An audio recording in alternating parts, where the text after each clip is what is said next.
Bella, Assalamualaikum warahmatullahi wabarakatuh.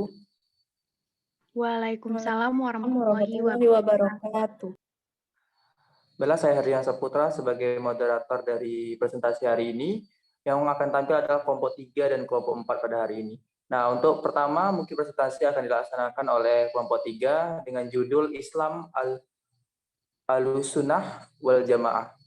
Adapun orang-orang yang terlibat dalam presentasi ini, yang pertama ada Usia Al-Qoriyah dengan NIM A131035, terus ada Dimas Adinata dengan A13211037 dan Gia Rata Aulia A13211042.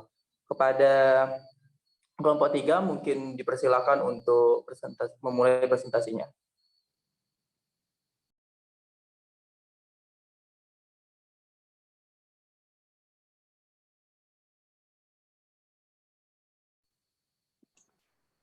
Baik, di sini saya akan menjelaskan tentang definisi aswaja atau ahlus sunnah wal jamaah.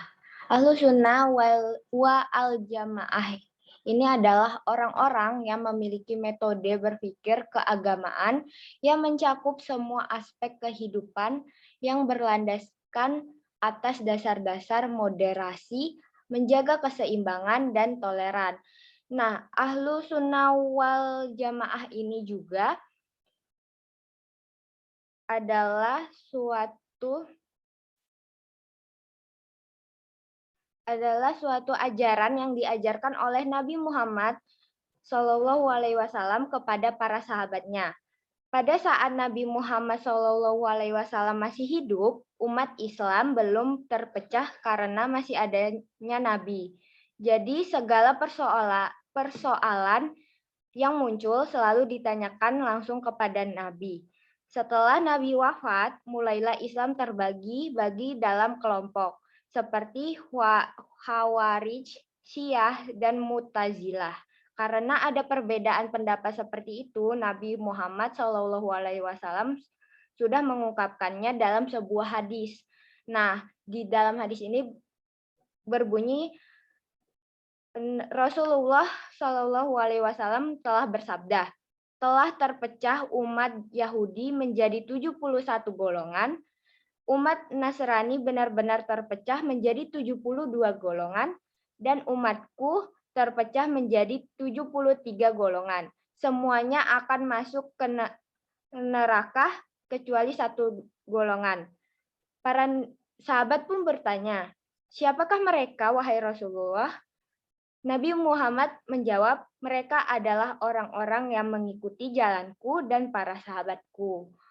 Nah, ahlu sunnah wal jamaah menggunakan dasar-dasar moderasi, maka dalam setiap melakukan kegiatan atau pemecahan masalahnya tidak dengan kekerasan, melainkan dengan menggunakan pendekatan, tradisi, dan budaya sehingga akan tercipta keseimbangan dan rasa toleran antar kelompok. Mungkin segitu saja dulu. Selanjutnya akan disampaikan oleh teman saya.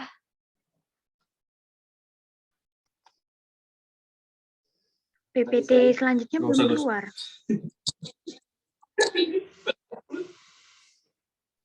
Mungkin bisa di close screen dulu baru saya screen lagi.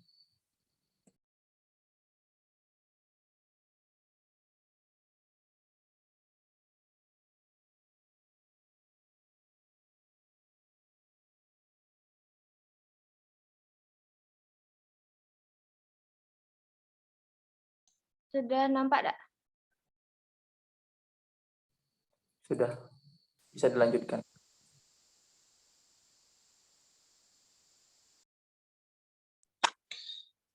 Ya, terima kasih kepada moderator yang sudah mempersilahkan kami selaku kelompok 3 untuk memaparkan materinya. Selanjutnya saya akan menjelaskan dari sebelumnya. Yang kedua, hakikat aswaja atau ahlus sunnah wal jamaah. Pada hakikatnya, ahlus sunnah wal jamaah adalah ajaran Islam yang murni, sebagaimana diajarkan dan diamalkan oleh Rasulullah SAW bersama para sahabatnya. Ketika Rasulullah SAW menerangkan bahwa umatnya yang akan tergolong menjadi banyak sekali, yaitu sekitar 73 golongan, Beliau menegaskan bahwa yang benar dan selamat dari sekian banyak golongan itu adalah Ahlus Sunnah wa Jamaah, adalah golongan yang mengikut setia pada Al-Sunnah wal Jamaah, yaitu golongan Islam yang diajarkan dan diamalkan oleh Rasulullah SAW bersama para sahabatnya. Jadi secara singkatnya, Ahlus Sunnah wal Jamaah adalah beberapa orang yang menjadi kelompok yang menerapkan sunnah-sunnah pada zaman Rasulullah dahulu. Sekian dari saya. Selanjutnya disilakan kepada Dia Ratu Aulia.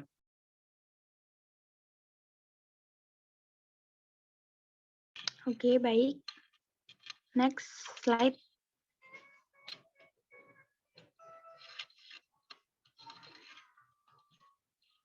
Next slide.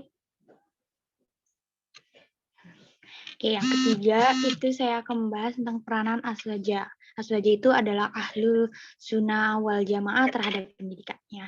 Peran aswaja dalam pendidikan ini sangat penting sekali dikembangkan sebagai nilai pendidikan Islam terutama yaitu pendidikan agama dan moral.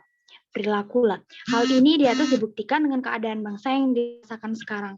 Banyak anak-anak yang sekarang ini menyeleweng, maksudnya kayak tidak ada namanya pendidikan moral atau pendidikan perilaku si anak tersebut.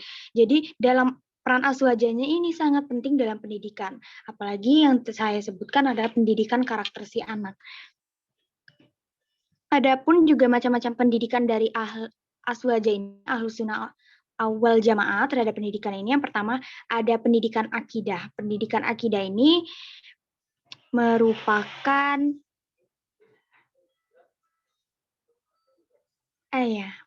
pendidikan akidah ini merupakan setiap anak hendaknya tidak pernah membiarkan setiap kesempatan berlalu tanpa membekali para anak didik dengan bukti-bukti yang menunjukkan kepada Allah. Terus yang kedua, pendidikan pemikiran. Yang ketiga ada pendidikan iman. Jadi anak ini akan dikembangkan dengan merasakan keimanan dari sininya. Yang keempat ada pendidikan akhlak. Ada pendidikan akhlak ini ada dua macam. Ada kondisi alami yang berasal dari watak dasar seseorang, dan yang kedua kondisi yang diperoleh melalui kebiasaan dan latihan. Yang kelima ada pendidikan adab dan sunnah Nabi Shallallahu Alaihi Wasallam. Salah satu materi pendidikan yang harus diajarkan kepada generasi muda Islam adalah pendidikan adab atau akhlak seorang anak. Adapun yang terakhir yaitu pendidikan jasmani. Pendidikan jasmani ini disebabkan oleh tiga hal. Yang pertama ada banyaknya waktu luang yang dimilikinya. Yang kedua untuk melindunginya dari serangan berbagai macam penyakit. Dan yang terakhir untuk membiasakannya dalam latihan-latihan olahraga dan kegiatan jihad. Sekian, terima kasih. Itulah presentasi dari kelompok kami. Wassalamualaikum warahmatullahi wabarakatuh. Waalaikumsalam warahmatullahi wabarakatuh. Baiklah, terima kasih kepada kelompok 3 yang telah menjelaskan materinya dengan baik. Mungkin kita bisa memberikan aplaus dulu. Selanjutnya mungkin saya akan membuka sesi untuk bertanya, tetapi untuk jawabannya nanti mungkin di akhir setelah presentasi kelompok 4. Mungkin siapa yang ingin bertanya boleh raise hand, tangan.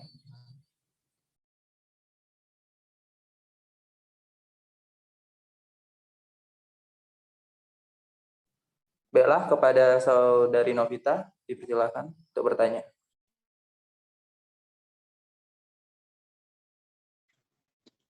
Assalamualaikum warahmatullahi wabarakatuh. Nah, tadi kan udah jelasin tuh, kalau misalkan cuma ada satu aliran yang terjamin selamat. Terus selanjutnya tuh ada Dimas yang jelasin kalau ini Ahlus Sunnah wal Jamaah adalah salah satu golongan yang bakal selamat. Terus pertanyaannya, kalau cuma Ahlus Sunnah wal Jamaah yang tergolongan selamat, terus kenapa golongan yang lain? Padahal di situ sudah jelas kalau misalkan Ahlus Sunnah wal Jamaah lah yang paling selamat. Terima kasih. Assalamualaikum warahmatullahi wabarakatuh. Baiklah, terima kasih kepada Novita yang telah bertanya. Mungkin selanjutnya kepada Rike yang ingin bertanya kepada kelompok 3, dipersilakan. Baik, terima kasih. Assalamualaikum warahmatullahi wabarakatuh. Di sini saya ingin bertanya kepada kelompok penyaji. Sikap apa saja yang diajarkan dalam ajaran Ahlus Sunnah wal Jamaah? Terima kasih. Baik, Terima kasih pada Rike juga. Selanjutnya mungkin kepada pertanyaan terakhir, mungkin kita mencakupi 3 pertanyaan aja untuk satu kelompok dahulu. Terus yang mungkin ingin bertanya pada Astri, dipersilakan.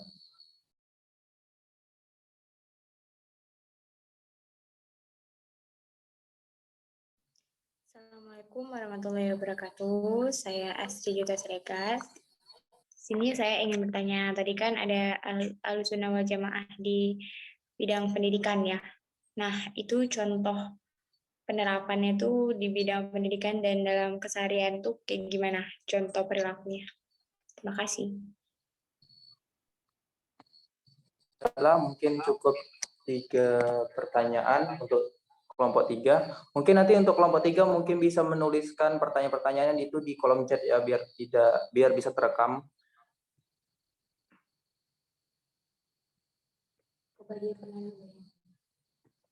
Baiklah, mungkin selanjutnya presentasi akan dilakukan oleh kelompok 4. Mungkin siapa yang ingin share screen untuk kelompok 4? Tetap Usja ya.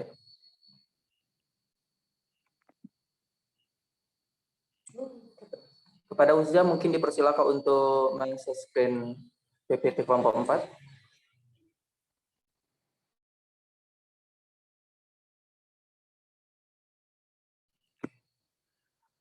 Baiklah, kita akan mulai saja untuk presentasi kelompok 4, yaitu tentang Islam dan kesejahteraan umat. Nah, adapun orang-orang yang terlibat dalam presentasi ini, yang pertama itu ada Kak Isnaini Ramadhani dengan ANIM 1.1036, terus selanjutnya dengan ada itu Astri Juwita Siregar dengan A1.1053. Oke, dipersilakan untuk kelompok 4 mempresentasikan materinya.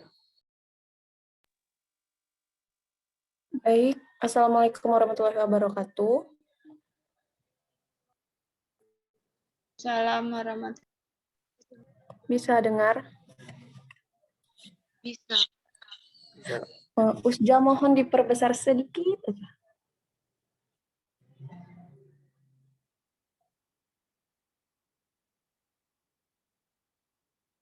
Oke. Nah, di sini kelompok kami, kelompok 4, akan mempresentasikan tentang Islam dan kesejahteraan umat, di mana di sini ada 4 poin yang akan dibahas, yaitu kesejahteraan Islam, yang kedua kesejahteraan Islam dalam perspektif Al-Quran dan Hadis, yang ketiga ada macam-macam kesejahteraan umat Islam, dan yang keempat adalah upaya untuk mensejahterakan umat Islam. Slide selanjutnya.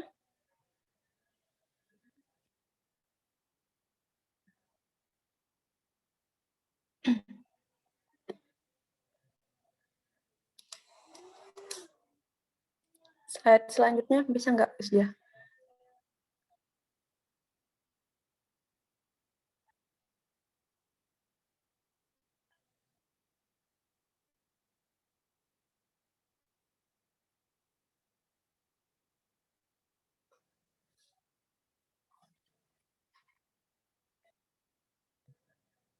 Sudah ya, Usja?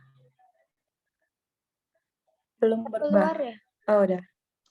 Udah. Oke, makasih. Yang pertama di sini kita akan membahas kesejahteraan Islam. Nah, di mana kata kesejahteraan ini berasal dari kata sejahtera, di mana dalam istilah umum, sejahtera menunjukkan keadaan yang baik, kondisi di mana orang-orang yang dalam keadaan makmur, dalam keadaan sehat dan damai. Nah, jadi kesejahteraan Islam berarti suatu kondisi di mana umat Islam terpenuhinya kebutuhan dasar yang tercermin dari tempat tinggal yang layak, tercukupnya kebutuhan sandang dan pangan, biaya pendidikan dan kesehatan yang murah dan berkualitas. Nah, adapun aspek-aspek yang menjadi indikator kesejahteraan adalah yang pertama ada pendapatan, populasi, kesehatan, pendidikan, pekerjaan, konsumsi, perumahan, dan sosial budaya. Nah, jika aspek-aspek tersebut sudah terpenuhi, maka dapat dikatakan sejahtera. Selanjutnya, Usja.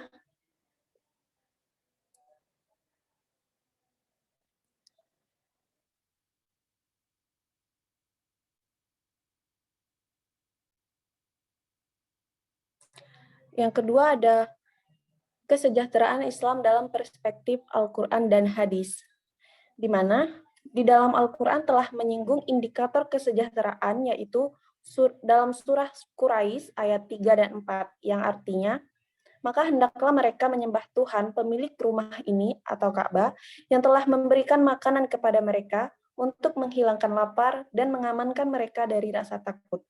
Nah, berdasarkan ayat tersebut, maka dapat dilihat bahwa indikator kesejahteraan dalam Al-Quran ada 3, yaitu yang pertama menyembah Tuhan atau pemilik Ka'bah, yang artinya ketergantungan penuh manusia kepada Tuhan pemilik Ka'bah.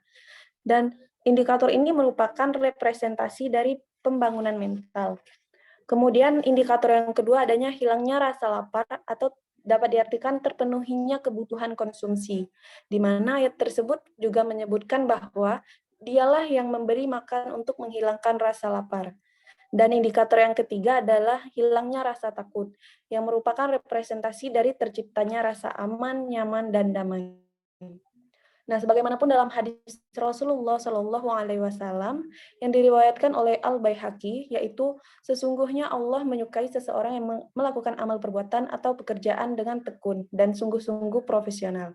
Kemudian Rasulullah Shallallahu Alaihi Wasallam juga bersabda, sepertiga saja, sepertiga itu sudah banyak. Sesungguhnya jika kamu meninggalkan ahli warismu dalam keadaan berkecukupan adalah lebih baik daripada membiarkan mereka dalam keadaan kekurangan dan meminta kepada orang lain.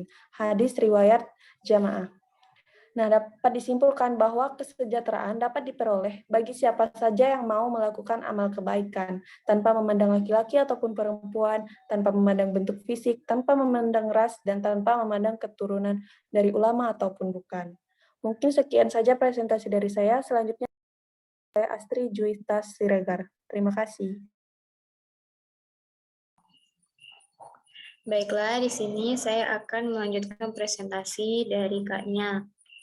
Selanjutnya adalah macam-macam kesejahteraan umat Islam. Jadi secara umum jika dikaji lebih dalam lagi ada 4 macam kesejahteraan secara umum. Yang pertama adalah kesejahteraan ekonomi. Kesejahteraan ekonomi ini bisa dinilai dari materi ya, seperti uang, kendaraan, rumah, dan lain sebagainya. Jadi menurut Imam Al-Ghazali ada 3 alasan kenapa umat Islam itu harus melakukan aktivitas-aktivitas ekonomi. Yang pertama karena untuk memenuhi kebutuhan sehari-hari. Yang kedua adalah untuk mensejahterakan dirinya sendiri dan keluarganya. Yang ketiga adalah untuk membantu orang-orang yang membutuhkan. Kesejahteraan kedua adalah kesejahteraan aman dan damai. Artinya seseorang individu akan merasakan ketentraman hati, ketentraman jiwa. Jadi kan banyak sekarang kasusnya di mana orang-orang kaya atau orang-orang yang punya berkecukupan ekonominya, tapi dia tidak merasa aman dan damai. Jadi dia tidak merasakan kesejahteraan secara batin gitu. Terus yang ketiga adalah kesejahteraan hukum. Kesejahteraan hukum ini adalah maksudnya itu kita mendapatkan persamaan derajat di mata hukum, tidak memandang apapun gitu. Jadi kita diperlakukan sama secara hukum sebagai warga negara ataupun sebagai di lingkungan sosial. Nah, sesuai dengan Quran Surah Asy-Syu'ara ayat 183 yang artinya itu, janganlah kamu merugikan hak-hak orang lain dan membuat kerusakan di bumi. Terus yang keempat adalah kesejahteraan kesehatan. Kesejahteraan kesehatan maksudnya adalah ya kita sekarang diberikan kesempatan untuk melakukan aktivitas karena kita sehat secara jasmani dan rohani. Jadi kita patut mensyukuri hal itu. Karena Rasulullah pernah bersabda, nikmat yang paling sering dilupakan oleh manusia adalah nikmat sehat dan nikmat waktu luang. Next slide.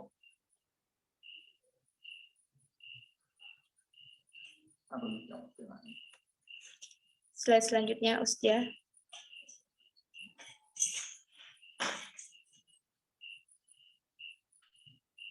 Oke, jadi yang keempat atau yang terakhir ini adalah upaya untuk menyejahterakan umat.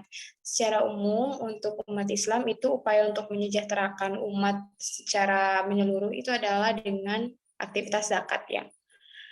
Namun sekarang itu banyak sekali, walaupun sudah berzakat tuh ada aja kendalanya gitu. Jadi menurut saya ada 3 step yang perlu diperhatikan dalam berzakat. Yang pertama adalah batasan kewajiban zakat. Nah, khususnya zakat mal ya, kalau zakat sebelum hari raya Idul Fitri kan. Jadi misalnya tuh kalau pedagang atau peternak ya, peternak sapi gitu. Jadi kalau misalnya dia punya hewan sudah mencapai batasnya, itu dia harus melakukan zakat. Terus kalau ada juga orang yang berdagang emas, orang yang punya emas, jadi ketika emasnya sudah mencapai waktunya, nisabnya, jadi harus diberikan atau dizakatkan sesuai dengan apa yang kita punya gitu. Tapi sebenarnya bisa dengan bentuk yang lain sesuai dengan jumlahnya, sesuai dengan kalau dijual atau diuangkan itu jumlahnya sesuai sama yang kita punya. Jadi kita harus mengetahui batasan kewajiban zakat harta yang kita miliki. Yang kedua adalah kesadaran umat untuk berzakat. Banyak sekali umat Islam yang tahu kalau misalnya zakat itu wajib tapi tidak menuaikannya karena mereka belum memiliki kesadaran akan hal tersebut. Terus yang ketiga adalah melaporkan penggunaan zakat. Nah, walaupun sudah diterapkan zakat di suatu wilayah, tapi kalau pelaporannya masih kurang tepat atau masih rancu, itu biasanya salah sasaran. Justru yang mendapatkan zakat itu orang-orang yang tidak perlu gitu kan, yang harus mendapatkan zakat itu kan adalah orang-orang yang kayak fakir miskin, anak yatim, fisabilillah, dan lain sebagainya. Mungkin hanya itu yang dapat saya sampaikan. Lebih kurangnya mohon maaf. Saya kembalikan ke moderator. Wassalamualaikum warahmatullahi wabarakatuh.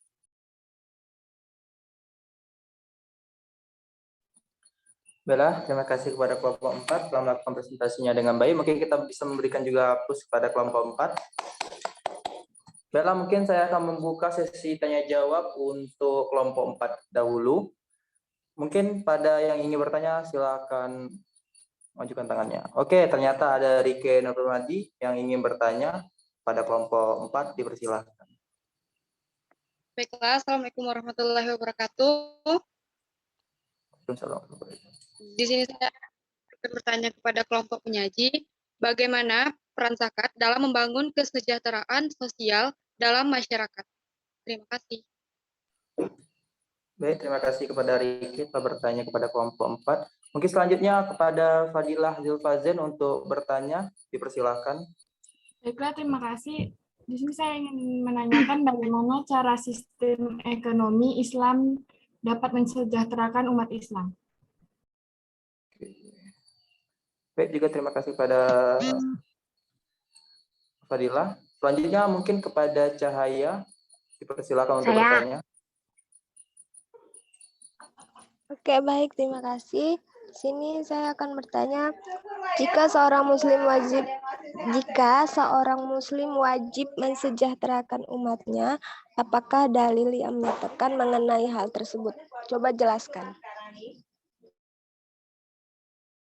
Baik, mungkin untuk kelompok 4 juga 3 pertanyaan dulu. Untuk dia mungkin nanti bisa bertanya lagi kalau misalkan ada sesi keduanya. Mungkin untuk sesi pertama, untuk kelompok ketiga, mungkin bisa menjawab pertanyaan lebih dahulu. Pada teman-teman yang telah bertanya. Baik, silakan. Oke, baik, saya akan jawab pertanyaan dari Zoom-nya habis. Kita lanjutkan saja sampai habis, nanti ketika habis kita masuk link yang sama saja. Oke, baik, saya akan menjawab pertanyaan dari Astri dengan NIM A1C321053. Pertanyaannya di sini contoh perilaku azwajah dalam pendidikan. Nah, jadi contoh perilakunya ini apa saja? Dia banyak. Yang pertama ada sikap peduli terhadap sesama. Yang kedua ada hormat kepada orang yang lebih tua. 3, sikap jujur, bersifat gotong royong atau saling membantu, bersikap baik, dan berlapang dada. Sekian, hanya itu. Bella, mungkin kepada Asti ingin menyampaikan tanggapan lain atau merasa jawabannya kurang, mungkin bisa dipersilahkan jika ingin dikembangkan lain. Maksud saya adalah aktivitas apa saja yang bisa dilakukan gitu. Baik, mungkin kepada Gia bisa menjawabnya secara langsung atau tidak mungkin. Oh, kalau ini kan banyak macamnya ya, contohnya kayak peduli, hormat kepada orang tua. Jadi azwajah ini lebih berpatokan ke ke akhlak si anak, moralnya itu dalam pendidikan. Contohnya kayak lebih menghargai orang yang sedang misalkan lagi ngomong, kayak lebih menghargai juga kan, walaupun dia umurnya sama, lebih menghargai lah, menghargai sesama maupun umur di atas kita gitu. Apakah Astri telah menerima jawabannya dari Gia? Baiklah, terima kasih. Terima kasih atas jawabannya. Izin menambahkan. Oh, sudah. Oke, Mas. Ingin berbicara? Izin menambahkan ya, bahwasannya apa yang dilakukan oleh teman-teman sekalian terhadap orang tua ataupun guru yang kalian rasa sikap yang kalian tunjukkan kepada orang tua atau guru itu sudah sopan atau sudah baik, itu sudah menjawab atas pertanyaan si saudari Astri. Seperti itu. Terima kasih. Baik, mungkin Dimas saja telah menambahkan dari pendapat dari Gia. Mungkin Astri mungkin bisa mengerti jawaban kedua dari kelompok ini. Ya, baik. Jawabannya cukup dimengerti ya. Terima kasih. Baik, mungkin untuk teman-teman atau yang ingin menambahkan atau ada masih janggalan di teman-teman lainnya tentang pertanyaan yang ditanyakan oleh Astri pada kelompok 3 tadi. Baik, mungkin karena tidak ada tanggapan dari teman-teman lagi, mungkin bisa lanjut ke pertanyaan lainnya pada kelompok. Silakan. Baik, untuk pertanyaan saudari Novita tadi bahwasanya jika aswaja yang selamat, lantas kenapa masih ada golongan yang lain? Seperti itu. Jadi menurut saya atau menurut kelompok saya, sebelumnya izinkan saya menjelaskan apa itu golongan aswaja ya. Disebutkanlah golongan aswaja itu terdiri dari pola hidup banyak orang. Dia jadi bukan berarti membentuk kelompok ya. Dia bisa juga menjadi seseorang seperti saya yang menjalankan sunnah Rasul, ataupun tidak menutupi kemungkinan juga dia membuat kelompok untuk menjalankan sunnah Rasul, seperti itu. Dan terbentuknya lah kelompok lain, dan terbentuknya lah kelompok ini dapat terjadi secara sengaja atau tidak sengaja. Jadi jika dia membentuk kelompok secara diri sendiri,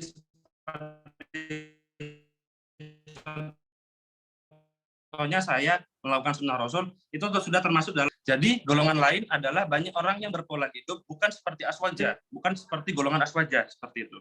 Jadi tidak ada hubungannya dengan kenapa golongan lain sedangkan golongan aswaja yang diselamatkan, seperti itu. Dan jadi jika mau selamat untuk akhirat, seperti yang disampaikan oleh Rasulullah SAW, diri sendiri harus menjalankan sunnah Rasul. Dengan cara menjalankan sunnah Rasul kan sudah termasuk dalam golongan aswaja. Dengan tidak harus membuat kelompok, melainkan dengan diri sendiri juga bisa, seperti itu. Terima kasih.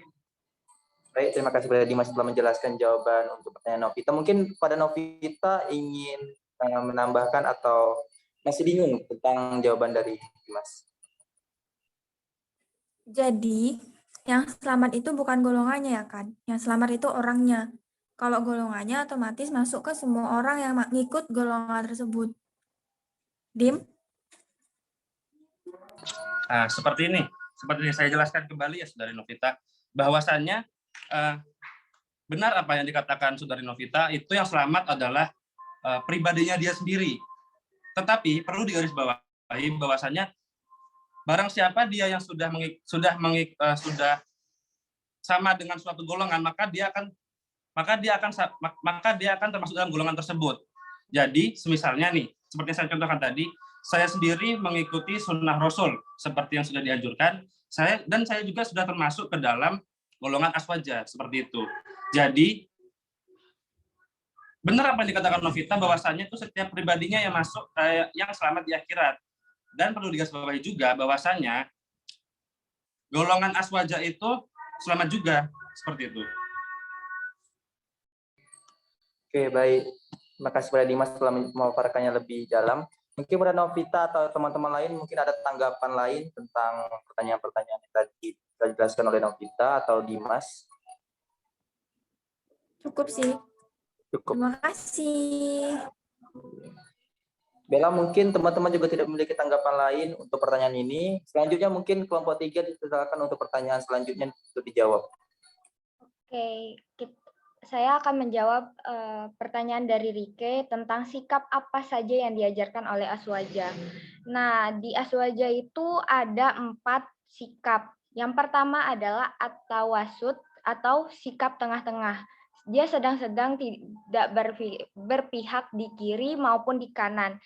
Seperti di Quran Surat Al-Baqarah ayat 143, dan demikianlah kami jadikan kamu sekalian umat Islam, umat pertengahan, adil dan pilihan, agar kamu menjadi saksi ukuran penilaian atas sikap dan perbuatan manusia umumnya, dan supaya Allah Subhanahu wa Ta'ala menjadi saksi ukuran penilaian atas sikap dan perbuatan kamu sekalian. Nah, yang kedua ada at-tawazun atau seimbang dalam segala hal, termasuk dalam penggunaan dalil akli atau dalil yang bersumber dari akal, pikiran, rasional, dan dalil nakli bersumber dari Al-Quran dan hadis. Seperti Quran Surat Al-Hadid ayat 25 yang telah menerangkan, sungguh kami telah mengutus rasul-rasul kami dengan membawa bukti kebenaran yang nyata dan telah kami turunkan bersama mereka Alkitab atau penimbang keadilan supaya manusia dapat melaksanakan keadilan. Nah, yang ketiga adalah al-i'tidal atau tegak lurus.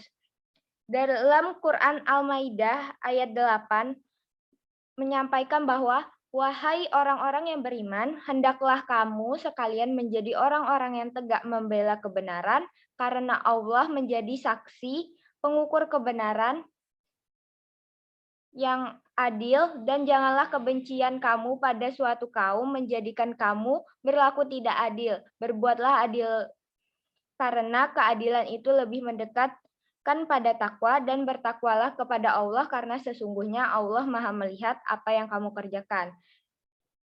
Dan yang terakhir adalah tasamuh atau toleran. Yang ini menghargai perbedaan serta menghormati orang yang memiliki prinsip hidup yang tidak sama.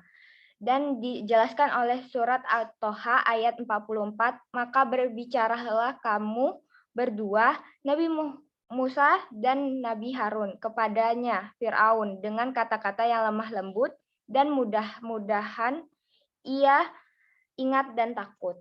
Nah, bagaimana Rika? Apakah bisa diterima?